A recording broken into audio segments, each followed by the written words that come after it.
Assalamualaikum warahmatullahi wabarakatuh. Nama saya Fadila Nurul Sahida dari kelas C12 dengan NPM 1012131. Akan menjelaskan materi tentang proses dan strategi segmentasi targeting dan positioning. Nah, yang pertama ada segmentasi. Menurut Ciptono, segmentasi mengidentifikasikan dan membentuk kelompok pembeli terpisah di mana produk tersebut dibutuhkan atau bauran pemasaran tersendiri. Lebih lanjut, Ciptono menyebutkan segmentasi merupakan cara membagi pasar yang heterogen menjadi beberapa segmen, sehingga segmennya menjadi cenderung bersifat homogen pada segala aspek.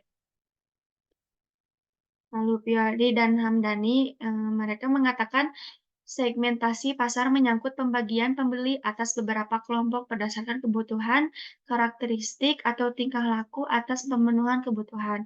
Segmentasi pasar merupakan suatu kegiatan dalam memilih suatu pasar ke beberapa kelompok konsumen yang berperilaku sama atau memiliki kebutuhan yang sama. Ada beberapa segmentasi. Yang pertama ada segmentasi geografis.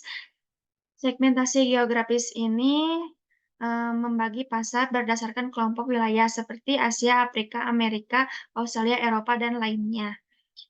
Yang kedua ada segmentasi demografis. Segmentasi ini berdasarkan jenis kelamin, usia, pendidikan, penghasilan, dan sebagainya. Yang ketiga ada segmentasi psikografis. Yang keempat adalah segmentasi perilaku. Segmentasi jenis ini terfokus terhadap apakah konsumen membeli kemudian memakai produk tersebut atau tidak, apakah sering digunakan atau tidak. Yang kelima, segmentasi manfaat. Segmentasi ini terfokus terhadap persamaan nilai atau value equation. Pendekatan segmentasi ini berfokus pada hasil yang dapat memuaskan dari suatu produk atas manfaat yang ditawarkannya. Yang keenam, ada segmentasi horizontal versus vertikal. Segmentasi ini berdasarkan terhadap titik harga dan kategori modalitas.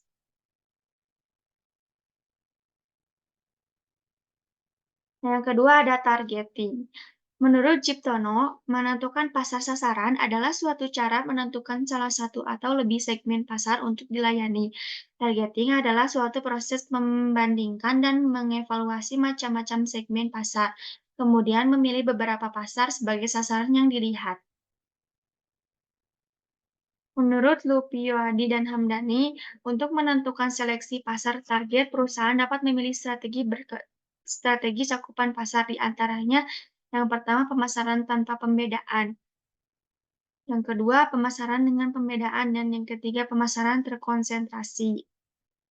Nah, selanjutnya ada positioning. Menurut Ciptono, positioning merupakan upaya dalam membangun kemudian mengomunikasikan fungsi istimewa dari produk yang dipasarkan.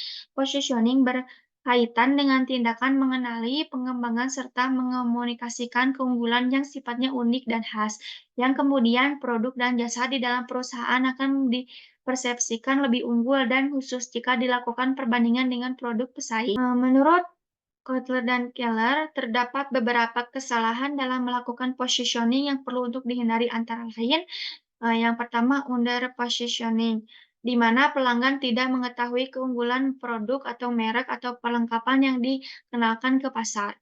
Yang kedua over positioning, di mana pelanggan memiliki gambaran yang cenderung kecil terhadap suatu perlengkapan pada produk. Yang ketiga confusion positioning, di mana pelanggan ragu pada image produk tersebut karena tidak konsisten. Yang keempat doubtful positioning, di mana pelanggan merasa tidak pasti dengan produk yang dijanjikan tersebut. Terima kasih. Wassalamualaikum warahmatullahi wabarakatuh.